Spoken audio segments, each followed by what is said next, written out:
नमस्कार मित्रों, मैं Mukesh Kumar ABS rising institute और वैल्यूएबल ABS बाड़मेर राजस्थान से।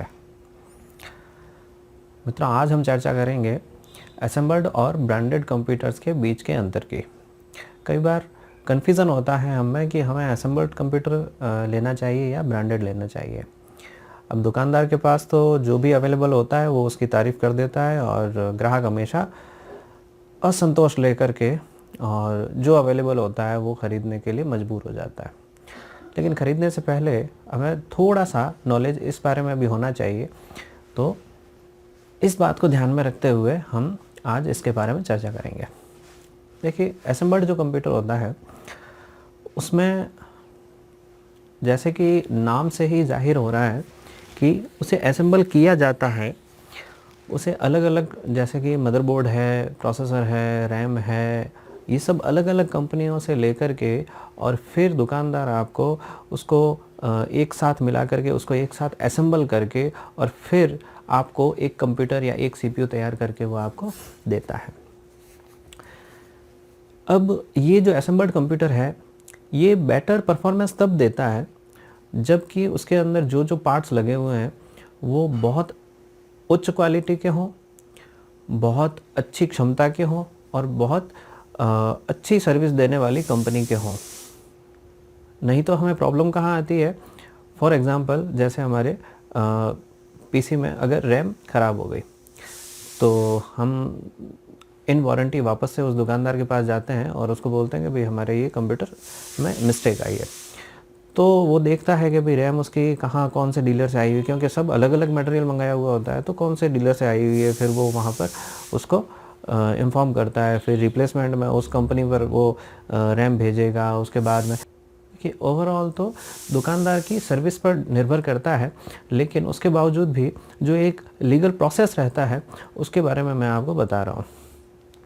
फिर कंपनी में वो रैम जाती है, उसको रिप्लेस होकर के आने में भी थोड़ा सा समय लगता है। असेंबल में ये थोड़ी सी एक समस्या रहती है। लेकिन ब्रांडेड के अंदर हम देखते हैं कि ब्रांडेड में अगर हम कोई भी सिस्टम परचेज़ करते हैं तो अगर कोई इश्यू उसमें आते हैं तो कंपनी उसी कंपनी का, जैसे कि डेल का अगर हमने सिस्टम लिया है या HP का लिया या लेनोवो का लिया, तो उसी कंपनी का इंजीनियर आता है और उसको वो रिपेयर करके और उसी कंपनी का पार्ट दोबारा से लगा करके और चला जाता है। तो यहाँ हमें समस्या थोड़ी सी कम होती है।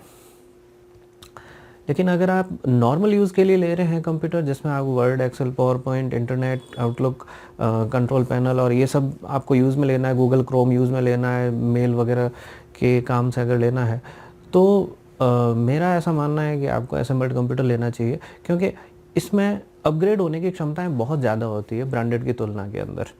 ब्रांडेड कंप्यूटर के अंदर तो क्या है कि पूरा जो सेटअप बना बनाया आया है उसमें ज़्यादा से ज़्यादा आप रैम बढ़ा सकते हैं। उसके अलावा आप कुछ भी उसमें अपग्रेडेशन ज़्यादा उसमें कुछ कर नहीं सकते।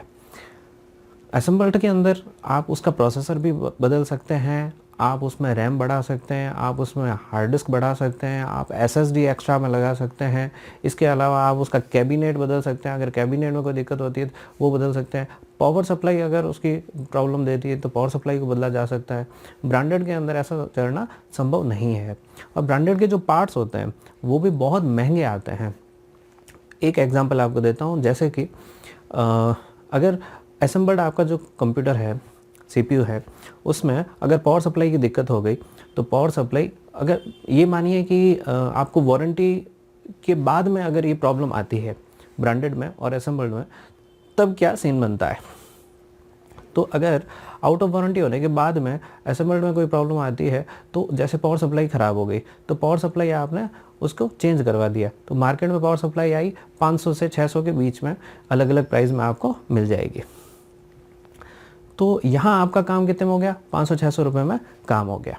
ब्रांडेड के अंदर एक तो कंपनी से नई पावर सप्लाई आती नहीं है, दूसरा अगर कोई रिपेयरिंग करने वाला बंदा है या फिर कोई चिप लेवल की रिपेयरिंग करता है तो उसके पास में अगर अवेलेबल भी होती है तो वो नए के बराबर प्राइस के अंदर आपको देता है। यानी कि उसकी लगभग जो प्राइस आती है वो 1500 से 2000 के करीब वो आपके दूसरी पावर सप्लाई लगेगी, वो भी न्यू नहीं होगी। तो मित्रों, ये डिफरेंस रह जाता है।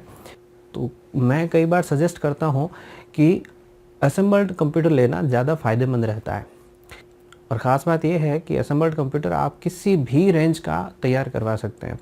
फॉर एग्ज़ाम्पल आप 1 GB, अगर आपका मतलब बहुत यूज़ कम है, आपको केवल टाइपिंग सीखने के हिसाब से लेना है कंप्यूटर, तो आप 1 GB रैम वाला भी लेंगे तब भी आपका काम चल जाएगा। आपके 80 GB हार्ड डिस्क वाला भी अगर असेंबल्ड कंप्यूटर आप ले लेंगे तब भी आपका काम चल जाएगा।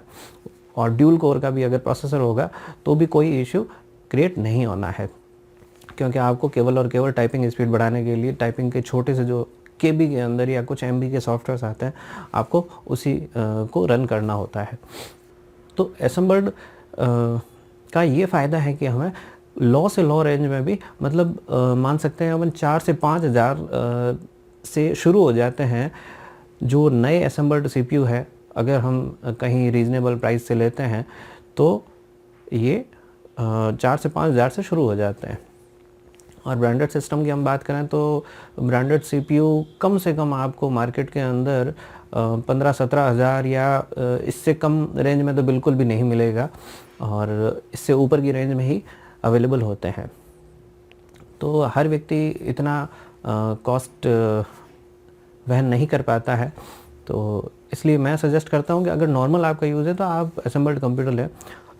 और असेंबल्ड में केवल और केवल ये बात ध्यान रखने योग्य है कि आपको जो मटेरियल लगा के दिया जा रहा है, आप अगर कहीं पर भी असेंबल्ड कंप्यूटर लेने के लिए जाएं तो उसको पूछें कि बोर्ड कौन से जनरेशन का है, बोर्ड की कंपनी कौन सी है, प्रोसेसर कौन सा है, रैम कौन सी कंपनी की है, वारंटी कितनी मिलेगी।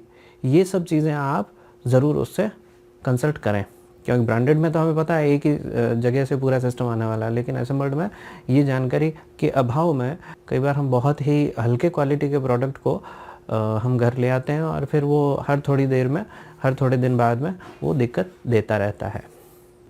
इसके अलावा एक बात और ध्यान में रखने योग्य है, अगर आपको लगता है कि आपके आसपास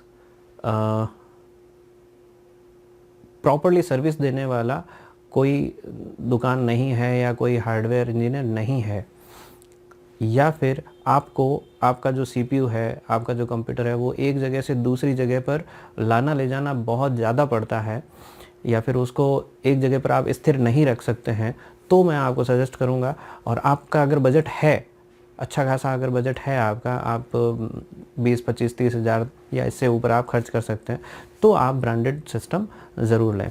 क्यों? क्योंकि ब्रांडेड सिस्टम की जो फिटिंग होती है वो इतना फिक्स्ड होते हैं, जो डिवाइसेस उसमें लगे हुए होते हैं, जो पार्ट्स होते हैं वो इतने फिक्स्ड होते हैं कि वो एक जगह से दूसरी जगह पर हिलाने पर या थोड़ा बहुत उसमें मूवमेंट में उसमें कोई फ़र्क नहीं पड़ता है। जबकि असेंबल्ड में थोड़ा सा ये इश्यू रहते हैं कि कभी उसकी रैम हिल जाती है, कभी उसकी केबलिंग हिल सकती है, इस तरह के इश्यूज़ असेंबल्ड में सामान्यतः रहते हैं। तो अगर आप खुद थोड़ा बहुत उसको रैम वगैरह ओके कर सकते हैं देन कोई बात नहीं, लेकिन अगर आप हर छोटी छोटी चीज़ बाहर से करवाते हैं तब आप ब्रांडेड सिस्टम लेंगे तो ज़्यादा सही रहेगा। तो मित्रों, ये तो हमने चर्चा की कि असेंबल्ड और ब्रांडेड के अंदर क्या क्या मोस्टली अंतर हो सकता है और क्या क्या हमें इश्यू आ सकते हैं, तो उसके बारे में हमने थोड़ा सा शॉर्ट में हमने जाना है। और भी अगर आपको कोई जिज्ञासा हो या कोई कन्फ्यूज़न अगर आपके मन में हो तो आप बिल्कुल उसमें कमेंट बॉक्स के अंदर और अपनी जिज्ञासा लिख दें, हम उसका समाधान करने की ज़रूर कोशिश करेंगे, और ज़रूर अगले वीडियो में हम इससे भी बेहतर आपको जानकारियाँ देने की कोशिश करेंगे। वीडियो देखने के लिए बहुत बहुत धन्यवाद, बहुत बहुत आभार।